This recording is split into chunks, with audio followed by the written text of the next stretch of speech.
రీసెంట్‌గా నాకు Covid effect అయింది. దాని నుంచి రికవర్ కూడా అయిపోయాను నేను. దాని తర్వాత నాకు చాలా కాల్స్ వచ్చాయి. నా ఫ్రెండ్స్, ఫ్యామిలీ, రిలేటివ్స్ అండ్ నాకు తెలిసిన వాళ్ళ దగ్గర నుంచి అసలు ఎలా నేను ఓవర్‌కమ్ అయ్యాను ఈ ఫేజ్, ఎలాంటి ప్రికాషన్స్ తీసుకున్నాను అని చెప్పి. దెన్ ఐ ఫెల్ట్ లైక్ నా ఎక్స్‌పీరియన్సెస్ షేర్ చేద్దాం అనుకుని అట్‌లీస్ట్ కొంతమందికైనా యూజ్ అవుతుంది కదా! బికాజ్ నేను ఆ ఫేజ్‌లో ఉండేటప్పుడు చాలా రికవరీ వీడియోస్ చూశాను నేను. ఇన్‌ఫ్యాక్ట్ వాళ్ళ స్టోరీస్ నాకు చాలా యూజ్ అయ్యాయి అండ్ చాలా కాన్ఫిడెన్స్ కూడా వచ్చింది. నేను డెఫినెట్‌గా ఈ ఫేజ్‌ని ఓవర్‌కమ్ చేయగలను అని చెప్పి. That's the reason I am sharing this video. నాకు సిమ్టమ్స్ అనేవి జూన్ 28న స్టార్ట్ అయ్యాయండి. లైట్‌గా డ్రై కఫ్ వచ్చింది. కఫ్ 2 days ఉంది. చాలా మైల్డ్‌గా సిమ్టమ్స్ స్టార్ట్ అయ్యాయి. ఇన్‌ఫ్యాక్ట్ మనకు కోవిడ్ అనే కాన్సెప్ట్ లేకపోతే అసలు మనం ఇగ్నోర్ చేస్తాం అది. సో 2 days తర్వాత థర్డ్ డేన ఫీవర్ స్టార్ట్ అయింది నాకు. ఫీవర్ వచ్చిన తర్వాత నేను పారాసిటమాల్ వేసుకున్నాను. టెంపరేచర్ కంట్రోల్ అయింది. నేను చదివిన ప్రకారం ఏంటంటే సిమ్టమ్స్ అనేవి గ్రాడ్యువల్గా ఇంక్రీజ్ అవుతూ వస్తాయి అని చెప్పి, day by day different symptoms కనిపిస్తాయని. Then I felt like doctor దగ్గరికి వెళ్దాము, సజెషన్ తీసుకుందాము అని చెప్పి నేను డాక్టర్ దగ్గరికి వెళ్ళాను. సో ఆమె ఏం చెప్పారంటే, సిమ్టమ్స్ అనేవి మీకు చాలా మైల్డ్ ఉన్నాయి, ఇన్ఫ్యాక్ట్ టెంపరేచర్ కూడా కంట్రోల్లో ఉంది. అండ్ బట్ నాకు ఆ టైంలో చాలా నీరసంగా ఉండేది, చాలా వీక్గా ఉండేదాన్ని నాకు ఆ టైంలో. అండ్ హెడేక్గా కూడా ఉండేది. సో ఆమె ఏం చెప్పారంటే లంగ్ ఈసీజీ తీయించారు అండ్ లంగ్ ఎక్స్రే కూడా చేయించారు అండ్ బ్లడ్ టెస్ట్ కూడా చేయించారు. సో 3 చెక్ చేశారు. షీ సెడ్ మీకు అసలు ఎటువంటి ఇన్ఫెక్షన్స్ నేను కనిపించడం లేదు, it might be related to viral.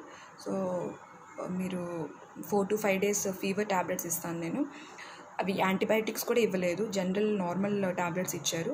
So 4 to 5 days తర్వాత స్టిల్ మీకు ఫీవర్ కంట్రోల్ అవ్వకపోయినా ఆర్ఎల్స్ మళ్ళీ టెంపరేచర్ రైజ్ అయినా, ఎటువంటి డిఫరెంట్ సిమ్టమ్స్ కనిపించినా సరే ఆమె మళ్ళీ విజిట్ చేయమని చెప్పారు.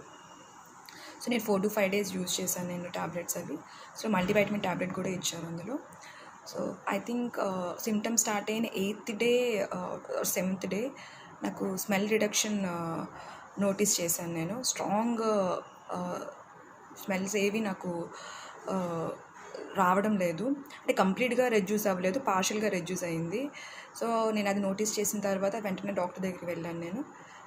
She said it's a big symptom, మీరు వెంటనే కోవిడ్ టెస్ట్కి వెళ్ళండి అని చెప్పారు. సో నాకు బయట సిచ్యువేషన్స్ చాలా డిఫరెంట్గా ఉన్నాయి, టెస్ట్ రిజల్ట్ అనేది యాక్యురేట్గా కూడా రావటం లేదు. So one of my friends she is working in reputed hospital. So ఆమె నాకు ఏం సజెస్ట్ చేశారంటే సిటీ స్కాన్ చేయించుకోమని చెప్పారు. రిజల్ట్ వెంటనే తెలిసిపోతుంది అసలు లంగ్స్ ఏ లెవెల్లో ఇన్ఫెక్ట్ అయింది ఏంటనేది, అండ్ అసలు ఇన్ఫెక్షన్ ఉందా లేదని తెలిసిపోతుంది అని చెప్పి చెక్ చేసుకోమని చెప్పారు. సో వెంటనే నేను అదే హాస్పిటల్కి వెళ్ళి సిటీ స్కాన్ చేయించుకున్నాను. సో అక్కడ నాకు డాక్టర్ చెప్పారు లంగ్స్లో ఇన్ఫెక్షన్ ఉందని చెప్పి, సో వైరల్ నిమోనియా అని. So there high possibilities of covid అని చెప్పారు. సో దెన్ నాకు కోవిడ్ టెస్ట్కి వెళ్ళమని చెప్పారు. దెన్ నేను కోవిడ్ టెస్ట్కి వెళ్ళాను నేను. చాలా స్పెక్యులేషన్స్ ఉన్నాయి రిజల్ట్ మీద. సమ్టైమ్స్ పాజిటివ్ వస్తుంది, సమ్టైమ్స్ నెగిటివ్ వస్తుంది, రాంగ్ రిజల్ట్ వస్తుంది అని చెప్పి. దట్స్ ద రీజన్ నేను 2 labsలోని శాంపుల్స్ ఇచ్చాను, ప్రైవేట్ ల్యాబ్స్ అవి. అట్లీస్ట్ రిజల్ట్ క్రాస్ చెక్ చేసుకుంటే బెటర్ కదా, యాక్యురేట్గా వస్తుందా లేదా అని చెప్పి. సో సేమ్ డేన 2 labsలోని శాంపుల్స్ ఇచ్చాను నేను. సర్ప్రైజింగ్లీ ఒక ల్యాబ్ పాజిటివ్ ఇచ్చింది, ఇంకో ల్యాబ్ నెగిటివ్ ఇచ్చింది. సో అసలు అంత క్లియర్గా సిటీ స్కాన్లో కూడా ఇన్ఫెక్షన్ ఉందని తెలిసిన తర్వాత కూడా ఐ డోంట్ నో వాళ్ళు నెగిటివ్ రిపోర్ట్ ఎందుకు ఇచ్చారు. వాళ్ళ కంప్లైంట్ కూడా రైజ్ చేశాను నేను, వాళ్ళని అడిగాను కూడా నేను, బట్ నాకు అంత ప్రాపర్ రెస్పాన్స్ వాళ్ళ దగ్గర నుంచి రాలేదు. So that's the reason I'm telling you, CT scan is a very good option. మీకు లంగ్స్ కూడా ఏ లెవెల్లో ఇన్ఫెక్ట్ అయిందని కూడా మీకు సిటీ స్కాన్లో తెలుస్తుంది. సో ఇది నాకు డాక్టర్ సజెస్ట్ చేశారు నాకు. ఇంకా టెస్ట్ అండి మీరు ఒకసారి క్రాస్ చెక్ చేసుకోండి, ఏ ల్యాబ్స్ ఏ బాగున్నాయి ఏంటి, ఎవరు పర్ఫెక్ట్ రిజల్ట్ ఇస్తున్నారు ఏంటని ఒకసారి చెక్ చేసుకొని టెస్ట్ చేయించుకోండి. సో నేను సజెస్ట్ చేయగలను నేను, బికాజ్ నా కేసులో ఇలా జరిగింది. అయితే డే 1 నుంచి నాకు ఎప్పుడైతే సిమ్టమ్స్ స్టార్ట్ అయిందో అప్పటి నుంచి నేను ఐసోలేట్ అయిపోయాను నేను ఒక రూమ్లో. బికాజ్ మా హస్బెండ్కి ఇన్ఫెక్ట్ అవ్వకూడదని చెప్పి. బికాజ్ నేను చాలా డాక్టర్ వీడియోస్ చూశాను నేను, అందులో నేను చూసిన ప్రకారం ఏంటంటే వైరస్ అనేది స్టార్టింగ్లోనే చాలా హై లెవెల్లో ఇన్ఫెక్ట్ అవుతుంది. ఆ టైంలో చాలా పాసిబిలిటీస్ ఉంటుంది వేరే వాళ్ళకి ఇన్ఫెక్ట్ అవ్వడానికి కూడా అని చెప్పి. So that's the reason. In fact ఇది వైరల్ ఆర్ కోవిడ్ అని నాకు కన్ఫర్మేషన్ లేకపోయినా సరే డే 1 నుంచి రూమ్లో ఐసోలేట్ అయిపోయాను నేను. అట్లీస్ట్ మా హస్బెండ్కి స్ప్రెడ్ అవ్వకుండా ఉంటుంది అని చెప్పి నా థింగ్స్ అన్నీ తెచ్చుకొని and started staying there only. Mask పెట్టుకొని నేను రూమ్లోనే ఉండేదాన్ని నేను. అండ్ ఆ టైంలో డే 1 నుంచి వన్స్ ఎప్పుడైతే నాకు డ్రై కఫ్ స్టార్ట్ అయిందో అప్పటి నుంచి నేను ప్రికాషన్స్ తీసుకోవడం స్టార్ట్ చేశాను నేను. ఐదర్ నాకు కోవిడ్ ఆర్ ఎల్స్ వైరల్ ఏమని నాకు కన్ఫర్మేషన్ లేకపోయినా సరే యూజువల్లీ కోవిడ్ ఎఫెక్ట్ అయ్యే పర్సన్స్ ఏదైతే ప్రికాషన్స్ తీసుకుంటారో నేను అవన్నీ తీసుకోవడం స్టార్ట్ చేశాను నేను. లైక్ హాట్ వాటర్ స్టీమింగ్ అది నేను 3 times డేలో చేసేదాన్ని. అండ్ సాల్ట్ వాటర్తో గార్గిలింగ్ అది కూడా 3 times డేలో చేసేదాన్ని. అండ్ హాట్ వాటర్ తీసుకునేదాన్ని 10 to 15 glasses. ఆ టైంలో మనం చాలా వీక్గా ఉంటాం అండ్ చాలా ఆకలేస్తుంది. సో అందుకోసమని మంచిగా ఫుడ్ తీసుకునేదాన్ని. రైస్, రోటీ అండ్ గ్రీన్ ఆకుకూరలు అండ్ వెజిటబుల్స్, చికెన్, ఎగ్స్ ఎక్కువగా తీసుకునేదాన్ని. అండ్ ఫ్రెష్గా సూప్స్ కూడా ఎక్కువ తీసుకునేదాన్ని. టమాటా సూప్ అండ్ పాలకూర సూప్ ఇవన్నీను. కార్న్ఫ్లోర్ ఏవి యాడ్ చేసేదాన్ని కాదు. సో నార్మల్గా మైల్డ్గా జస్ట్ అవి బాయిల్ చేసి జస్ట్ సూప్ లాగా చేసి తాగేదాన్ని నేను. బికాజ్ ఆ టైంలోనే హాట్గా ఏదైనా తీసుకోవాలనిపిస్తుంది. ఇన్ఫ్యాక్ట్ మనం హాట్గా తీసుకుంటే మనకు బెటర్గా ఫీల్ అవుతాం కూడా ఆ టైంలోని. అందుకే ఇవి నేను తీసుకునేదాన్ని. డ్రై ఫ్రూట్స్ కూడా తీసుకునేదాన్ని. వన్స్ నాకు కోవిడ్ అని సిటీ స్కాన్లోని డాక్టర్ చెప్పినప్పుడు దెన్ అప్పటి నుంచి నేను vitamin C tablet 500 mg 2 tablets daily వేసుకునేదాన్ని. అండ్ మల్టీవైటమిన్ ట్యాబ్లెట్ కూడా డైలీ వన్స్ వేసుకునేదాన్ని. ఆఫ్టర్ ఫుడ్ డైలీ వన్స్ వేసుకునేదాన్ని. అది కంటిన్యూ చేస్తూ వచ్చాను అది నేను. నాకు ఎప్పుడైతే సిమ్టమ్స్ స్టార్ట్ అయ్యాయో అది మేజర్గా మనకి బాదర్ చేసే థింగ్ ఏంటంటే రెస్పిరేటరీ ప్రాబ్లం. మనకి ఊపిరి అది సరిగ్గా ఆడకపోతే దెన్ మనకి హాస్పిటల్లో అడ్మిట్ అవ్వాల్సి వస్తుంది. సో అందుకోసమని నేను ఆక్సిమీటర్ తెచ్చుకున్నాను నేను. సో నా ఆక్సిజన్ లెవెల్స్ అనేవి టైం టు టైం చెక్ చేసుకునేదాన్ని. డైలీ కనీసం ఒక 10 to 15 times చెక్ చేసేదాన్ని. బికాజ్ మనకు ఆ టైంలోని చెస్ట్ డిస్కంఫర్ట్ ఉంటుంది. చెస్ట్ కొంచెం పట్టినట్టు ఉంటుంది అండ్ కొంచెం బర్నింగ్ సెన్సేషన్ ఉంటుంది, కొంచెం పెయిన్లా ఉంటుంది. మనకి ఒక ఇమాజినేషన్ ఉంటుంది మనకి ఊపిరి ఆడట్లేదేమో. బికాజ్ మెయిన్గా ఈ ఎఫెక్ట్ అనేది దాని మీదే ఉంటుంది కాబట్టి అని ఒక ఇది ఉంటుంది. సో వన్స్ నేను ఆక్సిమీటర్లో చెక్ చేసుకోగానే నాకు ఒక క్లారిటీ వచ్చేది. ఓకే, ఆక్సిజన్ సాచురేషన్ లెవెల్స్ ఉన్నాయా లేవా అని చెప్పి, అంటే పర్ఫెక్ట్గా ఉన్నాయా లేవా అని చెప్పి. మీరు అది యూట్యూబ్లో చెక్ చేస్తే మీకు డిఫరెంట్ వీడియోస్ ఉంటాయి. సో ఎలా చెక్ చేసుకోవాలి ఏంటని అది యూజ్ చేసి నేను చెక్ చేసుకునేదాన్ని.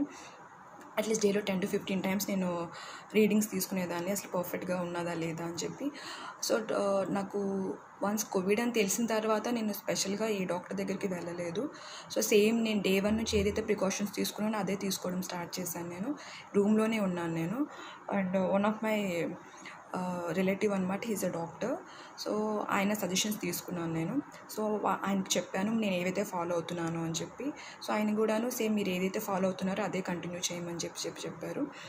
ఏవైనా బ్రీతింగ్ ప్రాబ్లం ఉంటే మాత్రం దెన్ వెంటనే హాస్పిటల్లోని మీరు అడ్మిట్ అవ్వాల్సి వస్తుంది అని చెప్పారు. సో లక్కీలీ నాకు ఎటువంటి బ్రీతింగ్ ప్రాబ్లం ఎంటైర్ ఫేజ్లో నాకు రాలేదు. సో మేబీ నేను డే 1 నుంచి ప్రికాషన్స్ తీసుకోవడం వల్ల ఏమో మరి కానీ. సో బట్ నాకు ఎటువంటి ఎఫెక్ట్ అనేది ఏమీ రాలేదు.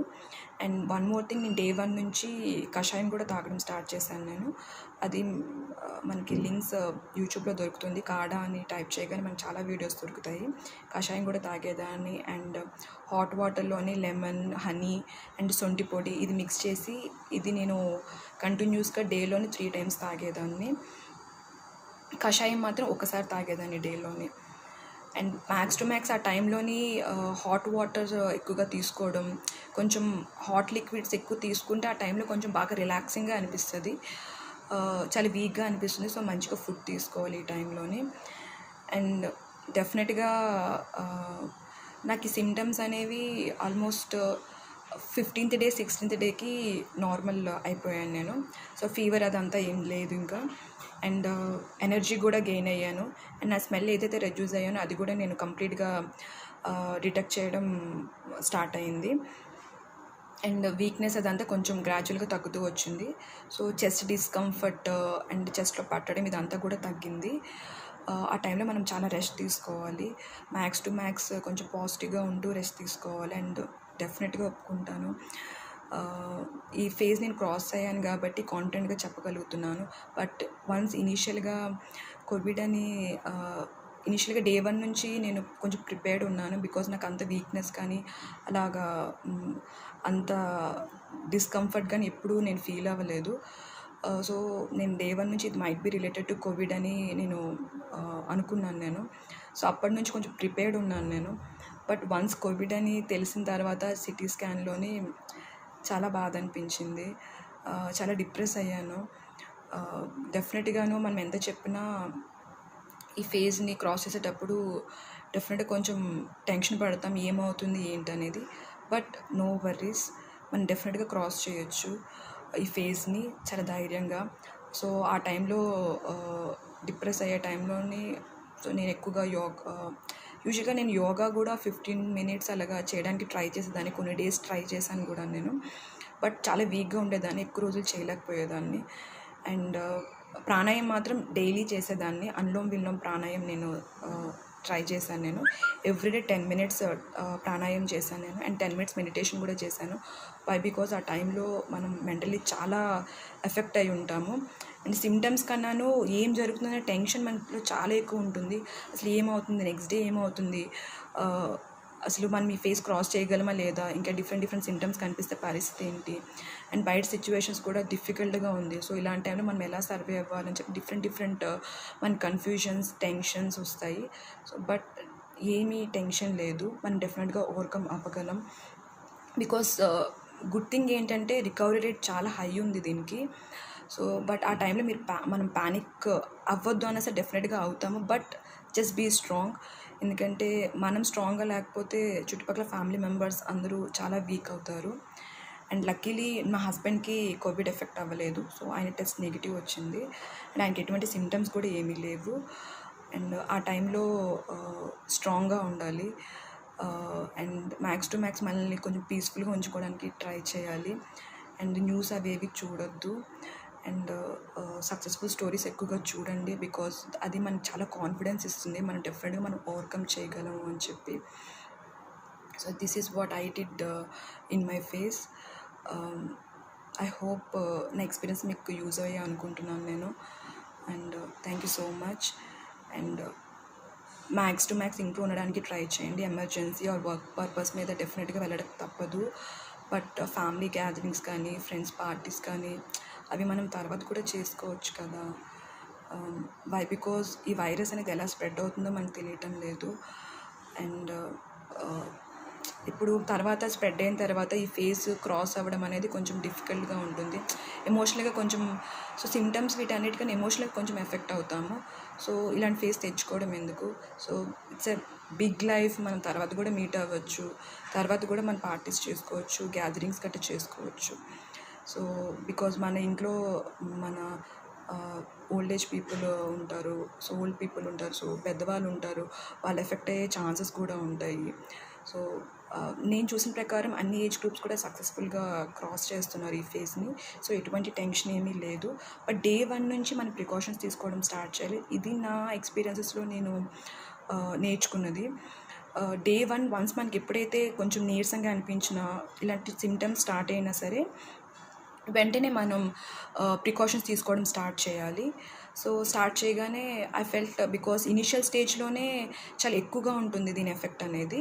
సో అప్పుడు మనం కంట్రోల్ చేయగలం usually. Because I saw couple of videos of కొంతమంది డాక్టర్స్ వీడియోస్ కూడా నేను చెక్ చేశాను. ఇన్ఫ్యాక్ట్ వాళ్ళు కూడా ఇదే షేర్ చేశారు.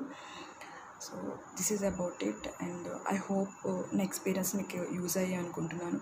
And one more thing, Covid చుట్టుపక్కల ఎవరైనా ఎఫెక్ట్ అయినా ప్లీజ్ వాళ్ళకి హెల్ప్ చేయండి. బికాజ్ ఈ ఫేజ్ అనేది ఇప్పుడు మేము ఫేస్ చేసాము. అండ్ సిచ్యువేషన్స్ ఇంకా పెరుగుతూనే ఉంది కానీ కంట్రోల్ అవ్వట్లేదు. సో మీలో ఇంకెవరైనా ఈ సిచ్యువేషన్స్ ఫేస్ చేయొచ్చు. There are high possibilities. So ఇది ఒకరికొకరు సపోర్ట్ చేసుకుని మనం ముందుకు వెళ్ళాలి. బికాజ్ ఆ టైంలో చాలా ఎమోషనల్గా వీక్ ఉంటారు. సో ఫిజికల్గా వీక్ ఉంటారు, ఎమోషనల్ కూడా వీక్ ఉంటారు. సో వీలైతే హెల్ప్ చేయండి ప్లీజ్, హర్ట్ అయితే చేయొద్దు. And thank you so much. And stay strong, stay happy and stay safe.